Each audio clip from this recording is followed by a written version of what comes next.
Hi guys, it's me, Paula Nicole Longco from Our Lady Fatima University, Bachelor of Science in Criminology-1. So for today's vlog, I'm gonna show you the parts of DSLR camera. Let's go!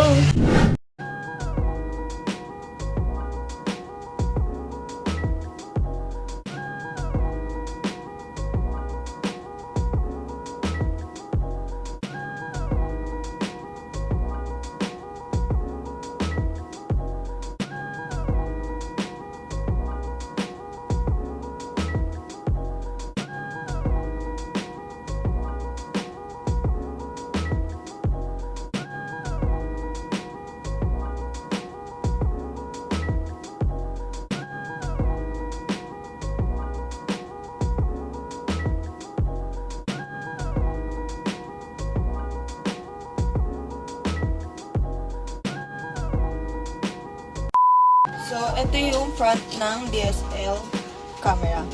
So, mode DL or camera DL is DL used on digital cameras to change the camera mode. Most digital cameras including DSLR or SLR like camera support mode selectable either by the rotary DL or from a menu. So, next is built-in flash.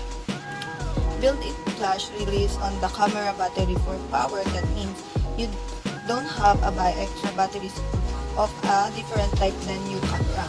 Then next, the reflect, relay, and relay mirror. The word reflect comes from the fact that TLR and DSLR simplify means digital single lens reflect camera both a reflect mirror, basically a mirror at 45 degrees that reflects lights from the lens into the viewfinder, the blank of the viewfinder of the lens of the exposure. Then next, the camera. Dito nagre-reflect yung picture natin. Kapag pipicturean tayo, dito yung nagre-reflect. Then next, the viewfinder and shutter button. Ito naman yung sa likod or yung back view ng DSLR.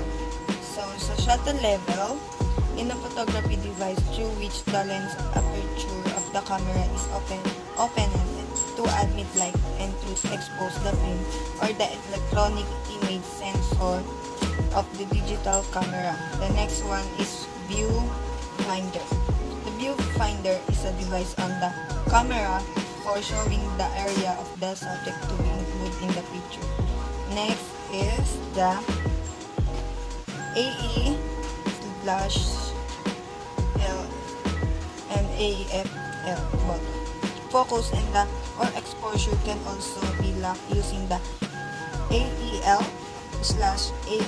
button. Focus and the exposure will remain locked while the button is present regardless of whether or not the shutter button is pressed halfway. And the next one is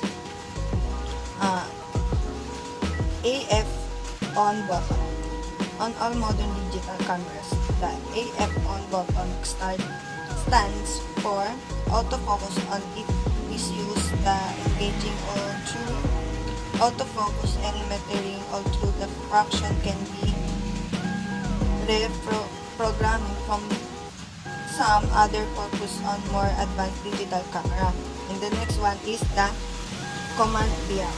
The command dial, after you activate certain camera dial, label them in the figure to select the settings. For example, to choose the shutter speed when shooting and shutter priority S mode, you rotate the command dial. Next is multi-selector. The multi-selector center button and select Nikon DSLR can be configured for different actions like in viewfinder, photography, playback, and live view. Customize your camera for increased comfort and versatility when shooting and reviewing image and video. And the next one is focus selector. The focus selector is used to select the elements that have focus state. And the next one is eye button. Nikon really does call the eye button probably because it's already have an info button on its camera. And the next one is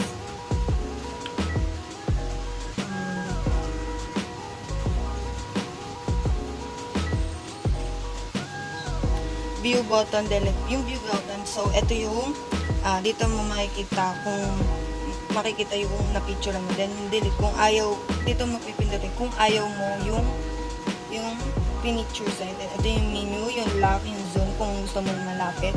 Dito rin makikita desktop yung button. Then, okay kung pwede mo. Kung okay sa'yo. That's all.